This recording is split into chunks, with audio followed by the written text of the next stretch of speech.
2025 has been a weird year for pop music. There's no getting around it. And particularly when we look at the major releases, even though things are starting to heat up now, it's been pretty low-key compared to previous years. And so we've had to turn to our new artists to find some of the most exciting moments. And we have artists like Sombr, Addison Rae, Rose Gray, Cat's Eye, Ravyn Lenae have given us some of the best moments of 2025 so far. So it's time to shine a light on the new artists that have made 2025 a potentially good year for future years for pop music. These are the future superstars that we are going to talk about, and I'm going to give you my predictions for Best New Artist at the Grammys.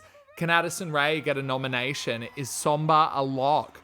Could Alex Warren end up taking home the award? We are going to go through that, and then I'm going to tell you my personal favorite new pop artists of 2025. We've got interviews with Audrey Hobert, Natanya, Iyla. It's a very exciting episode. This is the Pop Pod, and I am Pop Sam Cam.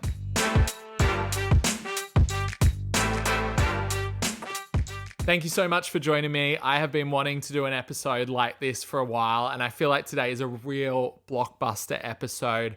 If this is your first time here and you love pop music, make sure you're following or subscribed to the podcast.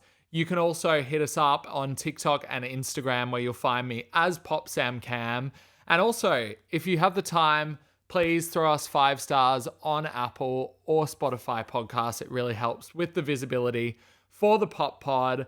I am just excited to get into this episode because I'm going to tell you about some of the new artists that I've been absolutely loving. We've got interviews with some very exciting ones, and I'm also going to give you my predictions for Best New Artist, as I said. So let's just get straight into it, and we're going to start with the Grammy predictions. The Grammy Award for Best New Artist goes to...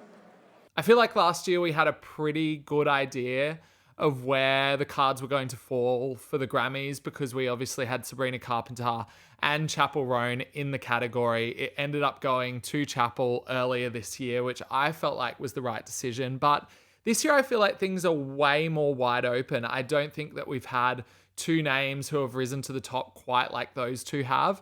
But I feel like we do have some pretty easy locks for this award. So I'm going to go through one by one and tell you who I think is going to be nominated for this award. There will be more Grammys predictions coming in the following weeks on this podcast, so make sure you are following if you want to see those come up. The first artist I'm going to start with is Sombr.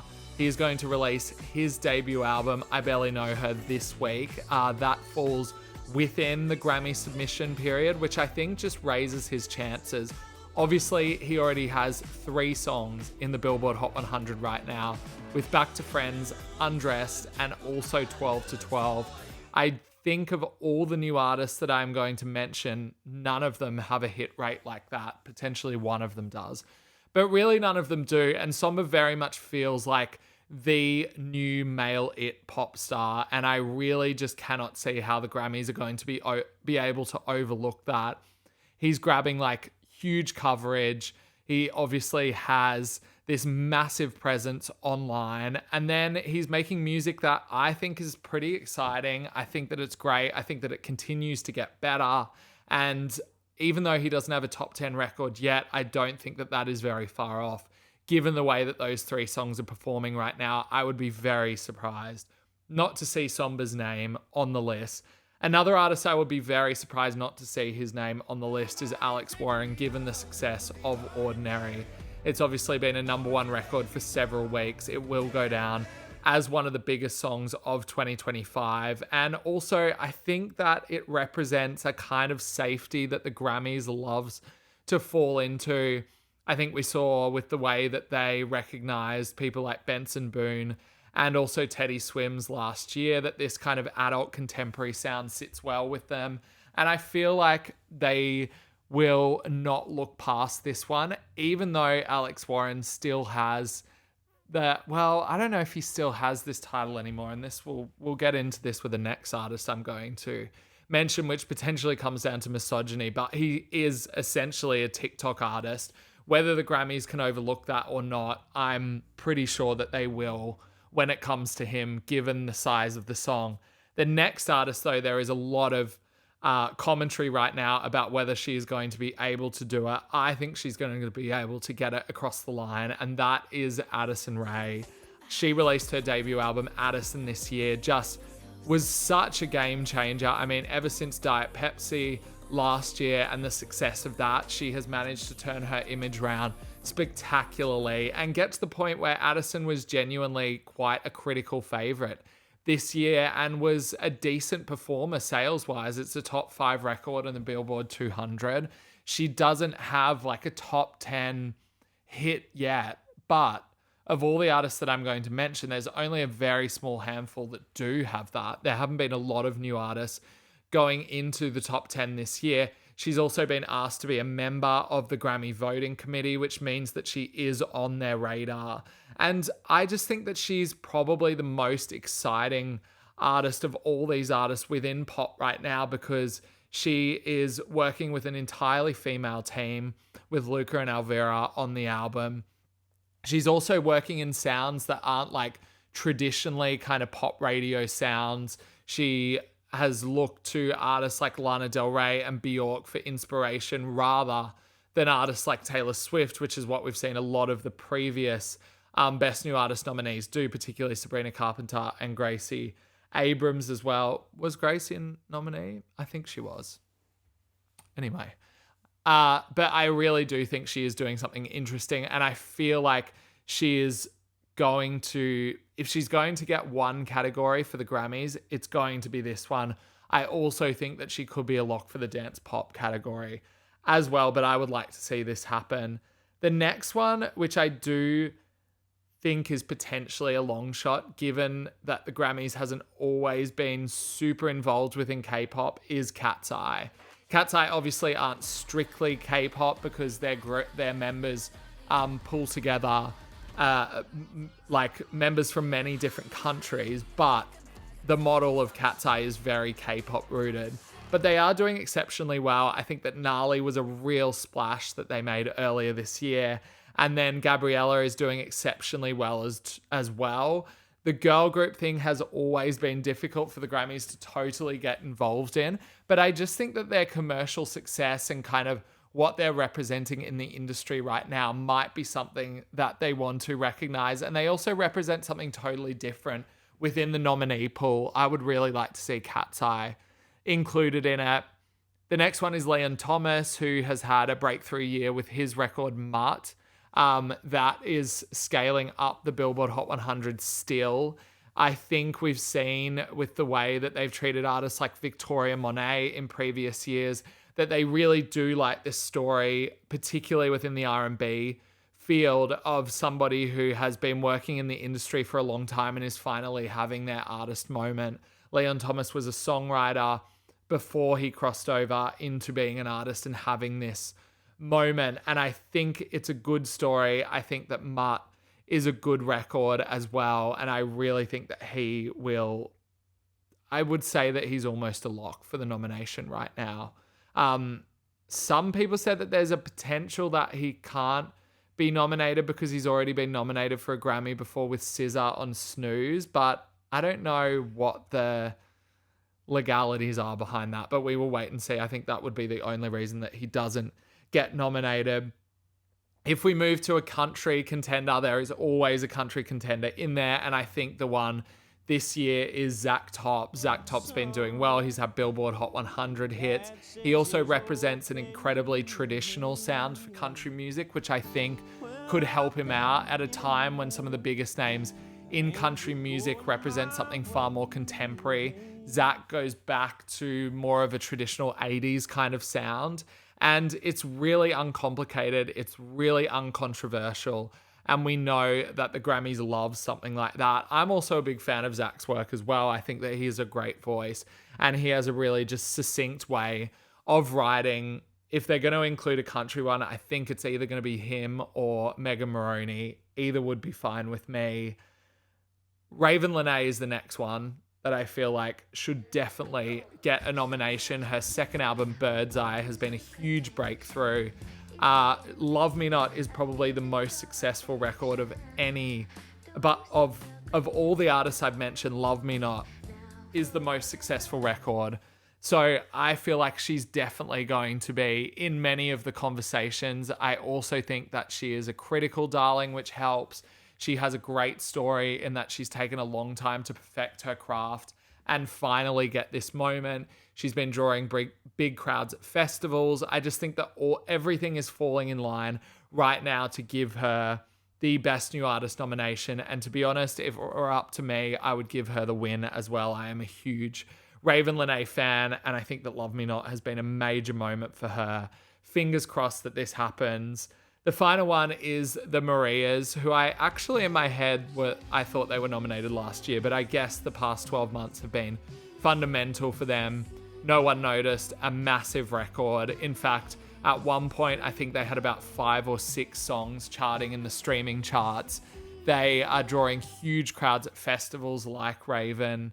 They represent, I think, a new era for pop where it doesn't have to be exceptionally bright or colored or made for pop radio to grab attention. And I feel like by nominating the Marias, the Grammys are showing that like they're hip in some kind of way. But also I think that they're a really impressive act, and I feel like they represent something great as well. So I would love to see them nominated. They're my 8 potentials for nominations. I think that there were some other names that I was also throwing around. I think that Jessie Murph has obviously had quite a big year. Big X The Plug as well has had a massive record with Bailey Zimmerman. Bailey Zimmerman's another name who could be nominated as well. Plenty of like country artists who have done very well off the back of this country wave that I think could end up finding themselves in here. But in terms of the pop names, I'm pretty sure I've mentioned who is in with the biggest chance of finding themselves in Best New Artist. I wanted to talk about that field because I think it's going to be very interesting at the end of the year to see the nominations for it. But I also did it because I really wanted to segue into talking about my personal Best New Artist right now. My rules are a little bit stricter than the Grammys. These are mostly artists who have one album or not even a debut album to their name. I've spoken to a number of them over the past couple months, and I wanted somewhere where I could include parts of those conversations as well because they were really interesting. I think they all represent something really exciting for the industry. I've also put together a playlist of songs by all these artists and more artists who I find really inspiring this year, and I'm dropping that below in the show description as well so that you can go check them out. I'm always interested in hearing what you think is great within the new music space, so feel free to DM me or send me an email. I'll drop the email down below as well if you want to hit me up there with any new artist conversations. But let's just get straight into it and begin with one who had a big week last week, who is Audrey Hobert. She released her debut album, Who's the Clown? Being a saint is exhausting. Sue me, I wanna be wanted. Sue me, I wanna be wanted. Sue me, I wanna be, sue me, I wanna be, sue me, I wanna be wanted. Audrey, if you don't know her story, she worked very heavily with Gracie Abrams on her second album, and will probably end up being nominated for a Grammy, I think, with Gracie for next year's award show. She's also potentially a contender for Best New Artist, but we'll have to wait and see. Anyway, we're talking about Who's the Clown, the album.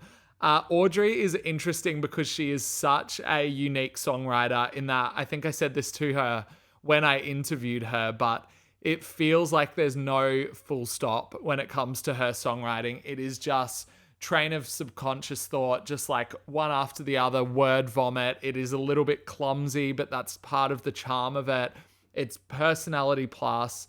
I just feel like she is so entertaining to listen to, and her debut single, Sue Me, I think is easily one of the best songs of the year for me, and the debut album is very much in line with that. Her other connection is that her brother is Malcolm Todd. Malcolm Todd also having a breakthrough year with songs like Bleed and I Love as well. So a very talented family. And this album is for anybody who obviously loves Gracie Abrams and loves Taylor Swift, but wants something that feels a little bit more unfiltered, a little more quirky that's the kind of vibe that Audrey is going to give you. And I'm going to play you a section of our conversation right now where we were discussing the album Who's the Clown. I am so excited to talk about this record. I feel like I don't even know where to begin, because when I was listening to it, in my mind, I was like, I feel like there's not a single full stop in this entire album. It's just like a train of subconscious thought, which I think is amazing. And there's something like so thrilling about listening to that. I guess as a starting point, like, was that what it felt like to write it? Like, did it feel like it was just rushing out of you? Very good question. Yeah, I think because songwriting was such a fresh thing for me, I wrote this album in, what's 12 minus 4? 8. Okay, I wrote this album in 8 months. Which, like, to me, sometimes it felt grueling and long, but I guess, it actually, I don't know if it'll ever happen that fast again. Who's to say? But yeah, I guess looking back, I am kind of describing it now to people as a somewhat manic state I was in, but I didn't feel like I was like Hunter S. Thompson or anything, like smoking cigs and drinking during the day. But I wrote a lot and all the time. And a lot of that had to do with how kind of isolated I was, like kind of in solitude. But I'm glad it happened the way it did. And rock on. But what I'm so surprised by is like, this isn't the plan for you, really. Like, when you're thinking about what you're going to do, like a debut album isn't kind of in your sights several years before this. So like, how does it just come to you like, oh, actually, yeah, maybe I will do this? I mean, it just feels like everything lined itself up for me in a really amazing, fabulous way, where I started writing with Gracie. I had not written music before, started writing with her because we were roommates and just great friends, and it happened very naturally between the two of us. And then when we wrapped up for that, I had just discovered this thing that I really like to do, so I figured, let me give it a whirl on my own. It feels like a Disney Channel original that one day I'll hopefully get to make one day, of how this all happened. But in the meantime, I'm just waking up. What I can tell you is that every day I wake up and I throw those sheets off me and I leap 6 feet into the air out of bed, because I can't believe this is my life. So this feels like this was the right thing. It sounds like it was the right thing to do from my perspective, but it feels like it's the right thing. Yeah, I would say so. I mean, I just enjoy doing it so much. I really had the greatest time writing and making all these songs with Ricky Gourmet. Obviously, I'd heard your work with Gracie, but hearing Sue Me for the first time when it came out, I was like, this just sounds like the work of somebody who's very inspired and also very comfortable with who they are as an artist, which is rare to get from somebody on the first song. And I imagine like not having that time to really think so deeply about who you are going to be as an artist and have like label heads in your ear being like, you should work with this person, you should try this. I imagine that's kind of a blessing in disguise in the end. I mean, definitely. It felt like I, at no point, was being asked to be anyone but myself. And I'm an articulate person. I think I'm like because I've spent time in a writer's room, I know how to pitch. And so I was always very clear to the people who I was working with about what this was going to be. And in terms of like developing as an artist, like there is no artist. It's me. Like there's no shtick. I'm not kind of even trying to box myself in terms of like an aesthetic. I sort of like, I push back against that, because I don't think that's the nature of being alive on this planet. Like, I think one day I'm tomato girl, next day I'm, rat trap chick, like whatever that fucking means. But like I'm a writer. So I just wrote, and also I do all the creative as well, because like so fun. The best part. Oh my God, the best part. The next artist to discuss is Rose Gray. If you've been listening to this podcast or following me on any of my social media, you know that Rose is one of my absolute favorites. She's a British artist who released her debut album Louder Please this year. And since the release of that, she has just very organically amassed a really dedicated fan base. I think that these are fans of artists like Charlie XCX and Kim Petras and the whole dance pop world that leans a little bit more on experimental stuff rather than going full throttle into more of a kind of like commercial sound. There's something very cool about this record. There's something very London about it as well. The sounds that she draws on are quite nostalgic. There's like a lot of 90s club references in there, and then a lot of Y2K kind of kitsch nostalgia too, which I love. I think that this single, Angel of Satisfaction, is an absolute knockout. Just enough makes you heavenly. If you want too much, then it's misery. 'Cause we've seen too much throughout history.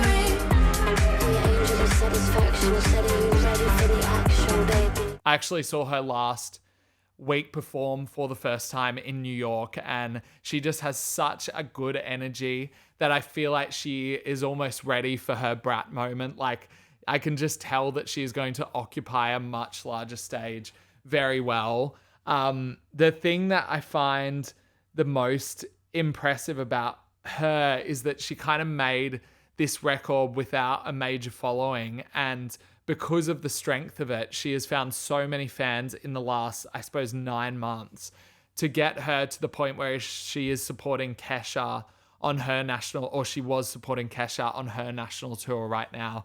I just think that this is going to continue to get bigger and bigger. She announced at the show last week that she has a deluxe edition of Louder Please coming out, and played some of the songs off them, off that record, which sounded incredibly good. Very excited to hear what is in Rose Gray's future.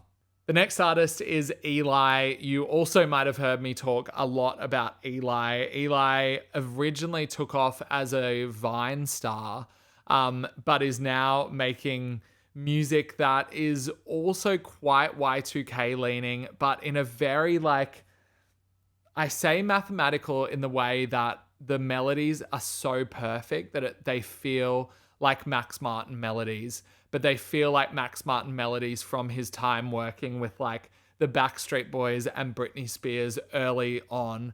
Girl of Your Dreams is the snippet I want to play you right now. You give a little too little, just a little too much. Too much. Boy, you got me clean.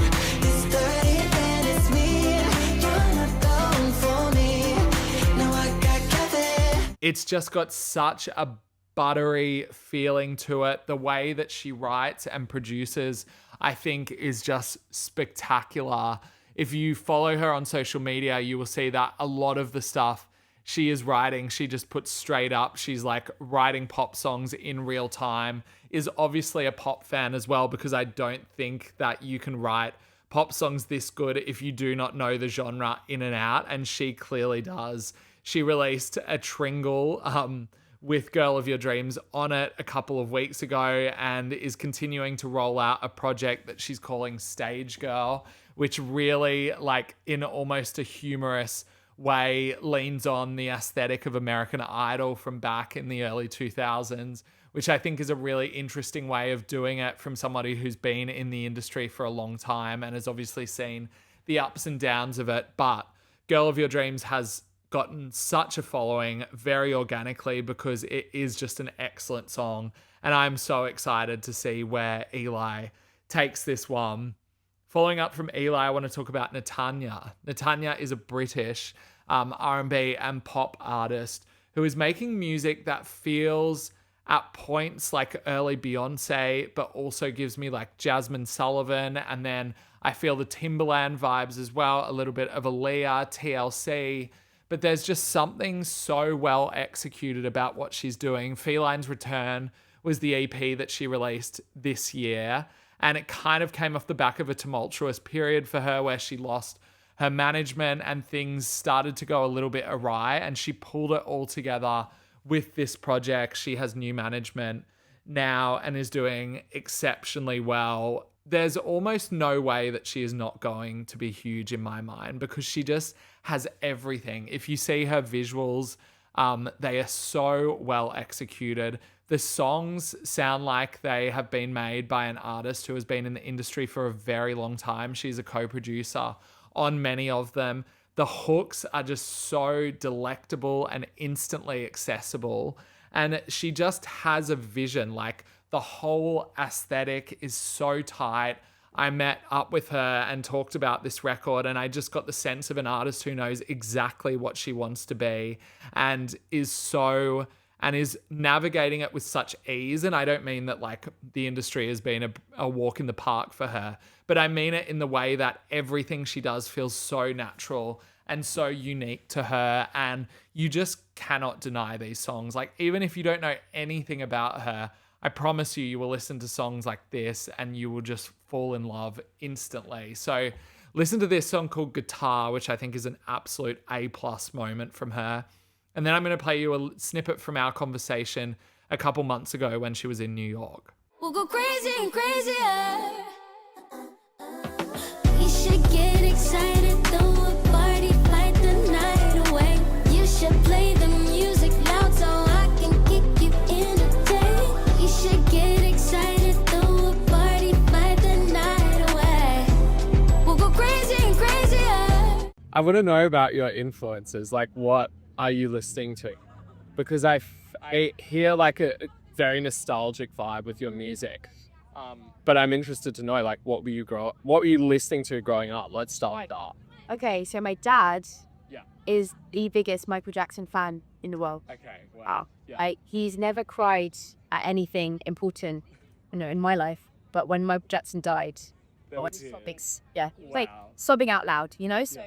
to him, I think Michael Jackson is like the god, of music. Yeah. And he played him all the time growing up. My mom was also a big fan of Motown musicians as well. Yeah. Janet Jackson and like Teddy Pendergrass, like Edith Baker. So I was listening to a lot of that. And then I personally went on Spotify and found that Tyler, the Creator, and Winehouse, when I was about 13, 14. Yeah. And that was when everything started, and I was playing jazz as well. So I'm influenced by pretty much everything, even Paramore, Nirvana, Hole, I listen to all types of music. This word of authenticity is being thrown around like kind of flippantly these days, but it is about that. It's more about like just finding fans that relate to what you're doing and knowing that you're doing it because it's like 100% you. Yeah, the hunger. Yeah.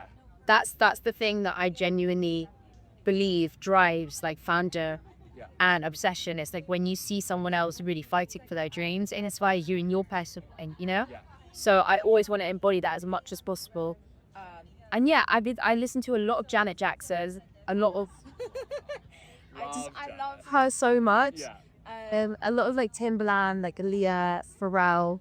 But weirdly enough, listening to lots of Beyonce self-titles.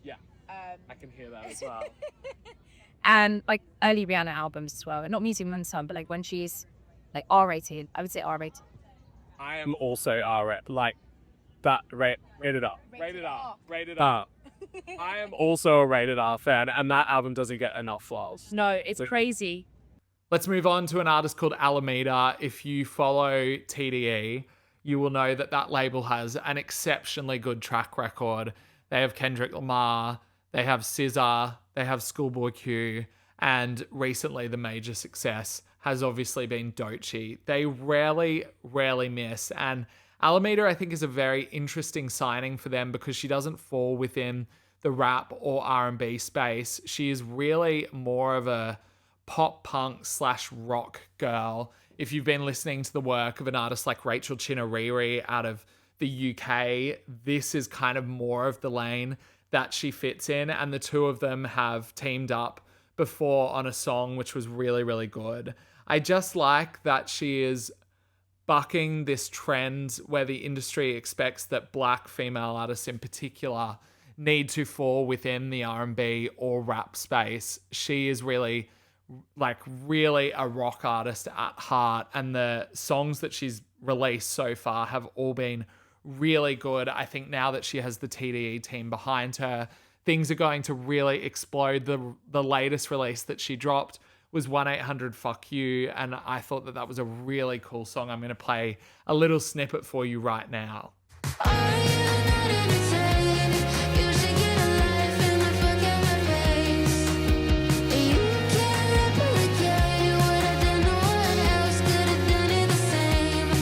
Taking it right back into the pop lane, an act called Haute Freddy. Haute Freddy have together been quite successful songwriters in the industry, both as a duo and as individuals. They have collectively written for artists like Britney Spears and Katy Perry, but now they are really putting their energy into this collective and so far just absolutely smashing the vibe. It is Baroque pop that has definite notes of Chapel Roan to it, but a really like synthy 80s pop sound. I'm getting like Cyndi Lauper a little bit when I listen to it as well. There is a whole aesthetic that goes along with it. It's just very, very tight, the whole project, and everything that they've released so far, there hasn't really been a misstep. Shy Girl, which dropped earlier in the year, is this pulsating pop moment. I'll play a little bit of that now.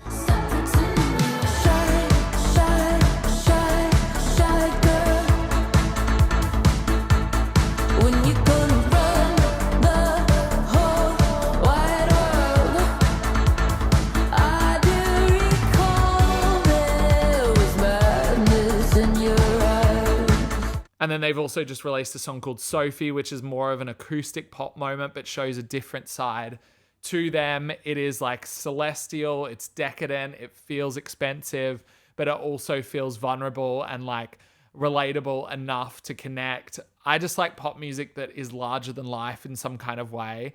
And everything that they're doing, from the vocals from the really lofty vocals to the really produced kind of aesthetic that they've got, I think is really cool. The videos have been great.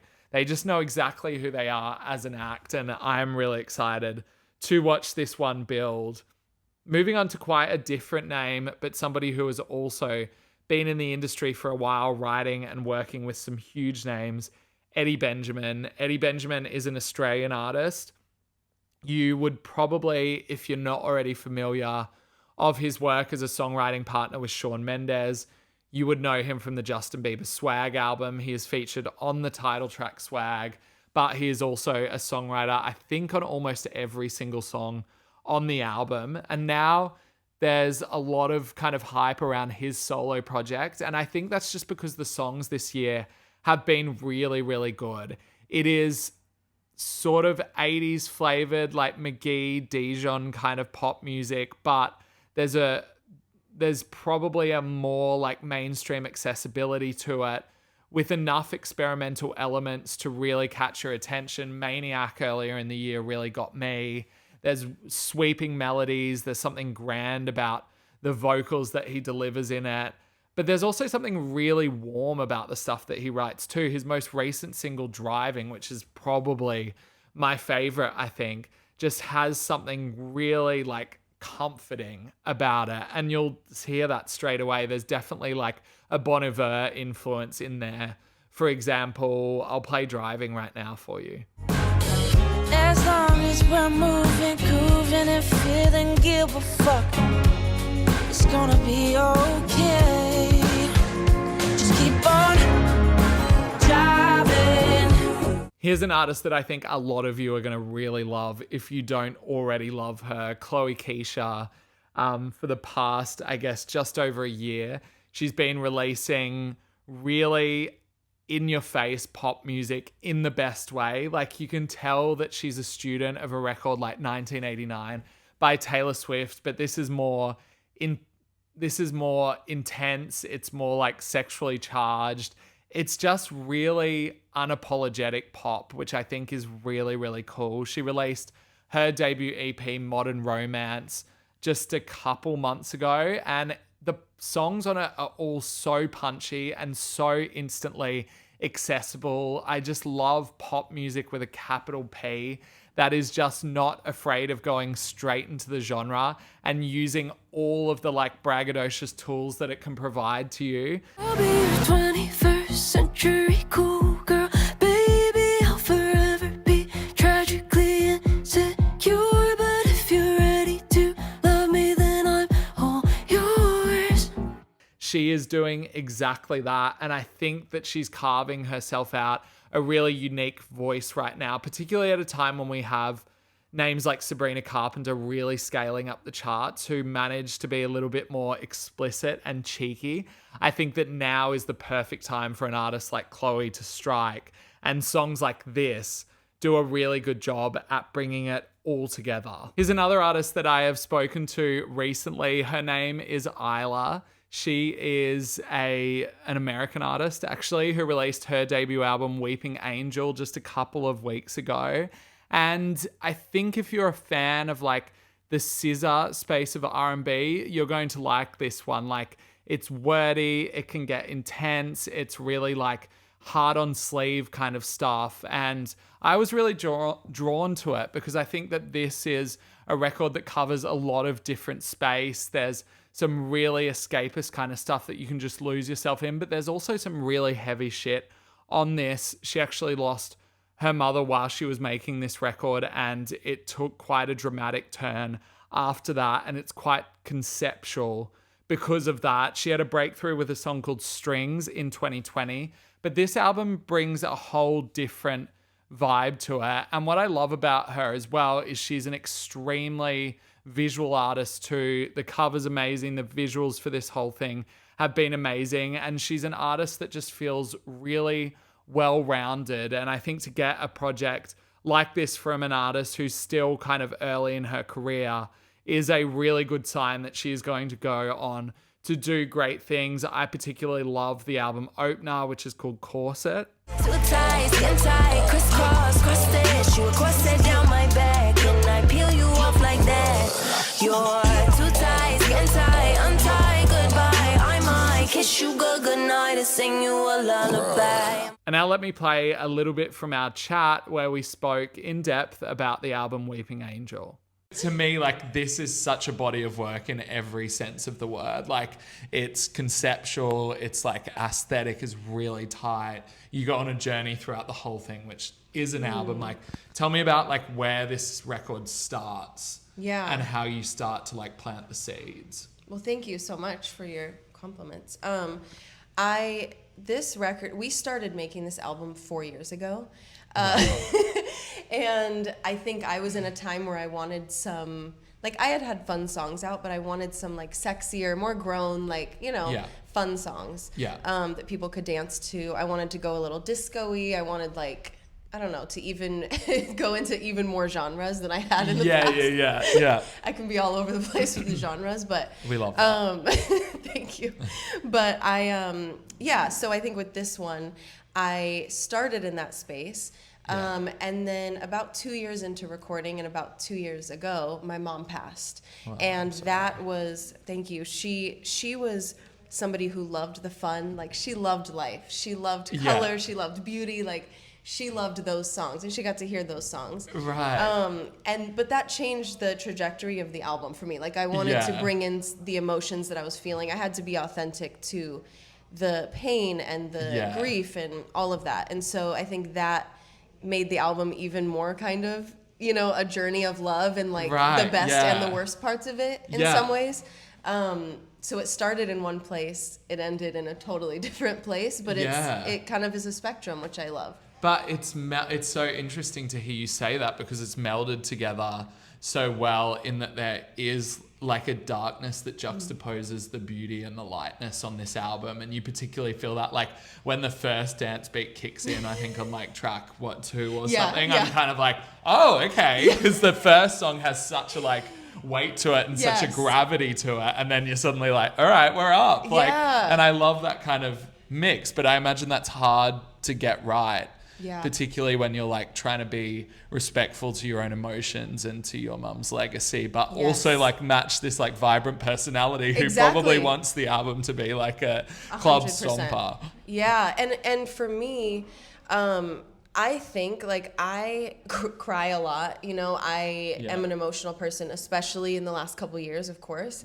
But I think joy is also part of grief, because you remember that person, right? So the things that make me think of her are those fun songs, like are the vibes where she would be like, this song is too sad, like next, you know? And so it's like I have to keep that in mind, and it makes the album feel really like the actual kind of journey of my soul right now, like, Yeah. and my personality and what I actually feel like I am crying a lot and I'm laughing a lot, Yeah. you know, because I Yeah. remember her in the best ways. Like, that's how she wants me to remember her. I know Yeah, that's really beautiful. Yeah, thank you. I'm interested to know, like, what is inspiring you during this time, like, artistically or musically, or, like, what's going on in these 4 years, and is it changing in terms of, like, not life, but the references that you're leaning on? Yeah, you know, I always love kind of like older music and older singers, like powerhouse vocalists, and so I feel always inspired by them. Even like today, you know, I'm listening to these artists, and it's like jazz that's a musicians lost art and almost, isn't it? Like the It real is. belting. Yeah. Yes, absolutely. And Motown and just that era, I think shaped so much of what all of us artists do, especially in the R&B Yeah. space, but in every space. Yeah. Every space. And so I focus a lot on that, but I also love, like, I love Victoria Monet. Like, I Yeah. love some of these artists that have been working. Ray is another one. Yeah. Who have given everything to their career, and other artists as well, like in their writing, and then are seeing their success play out. Like, that's really inspiring It's to really me. cool. You know? Yeah. And the thread to tie between those artists is they all have done it on their own terms, kind of Absolutely. thing. Like, they've noticed that things were going in, like, not the right direction, and Yeah. they course corrected in a massive way, which I Yes. think must be particularly inspiring for an artist. I mean, just right now in general, this period of music we're in, like, that idea of, like, the manufactured pop star kind of vibe just doesn't work anymore, because audiences are just so tuned in on spotting that kind of stuff now. But it must be inspiring for you to, like, see those artists forge forward and be like, Yes. if I stick to my guns, like, it's gonna work out. Yeah, and I think exactly what you said. I think people know, like the fans, the listeners, people know what's authentic and hard work, and there isn't that, like, huge quick rise to fame or success anymore. Yeah. Like, it's so much work, and people are seeing that in these artists that are succeeding now and giving their speeches of, like, it's been 10,000 hours and 20,000 hours, and that's inspiring to me, because it's been the same for me, and I think that makes the album so much more rewarding. The final artist I have for you today is one of my favorites, actually. She is out of Sweden. She is an artist in her early 20s who is making really sweeping, cinematic, I guess, alt pop, singer-songwriter kind of stuff. Think of, like, the Tortured Poets department, but done with, like, even more grandiosity and a voice that is just, I find to be quite piercing. Like, these songs are so anthemic, too anthemic for her to remain a small artist for much longer. There is so much good stuff to be found on her 2025 EP Starflower, particularly this song Silver Heart, I find to be quite arresting.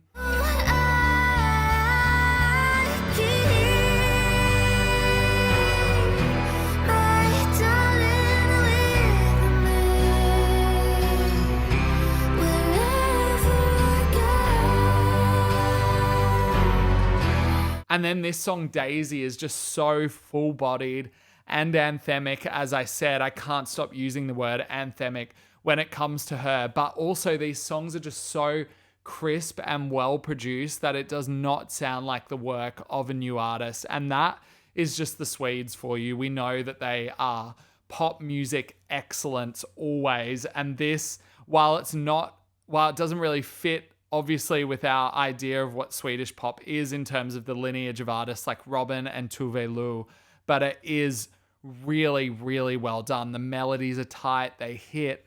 The production, as I said, is just, like, really elevated, and the whole thing equals this really emotionally raw experience that honestly just takes you from the first second you listen to an artist like this. I absolutely love her, and I am so happy that I discovered her this year, and this EP Starflower has really been on repeat for me. So she rounds out the 10 artists that I want to talk about today, but there is so much new music right now that I am really vibing with, and you can find that all in the playlist that I mentioned before, which I'm dropping in the show notes below. I hope you enjoyed this walkthrough. some of the new artists who are making 2025 really exciting. As I said at the top, if you want to recommend any, please feel free to jump into my DMs. I'll do my best to reply, but I listen to like hundreds of songs every couple of days from new artists, and I try to get around them all, but sometimes it takes me a little while, so bear with me. But I will try, and I have discovered some of these artists from your recommendations as well. Otherwise, I will be back later in the week to discuss more new music with you. I feel like things are changing at such a rapid rate right now with all the news coming out. So I am just going to let the episode inform itself depending on what happens this week. But thank you for joining me for this episode, and I will see you next time.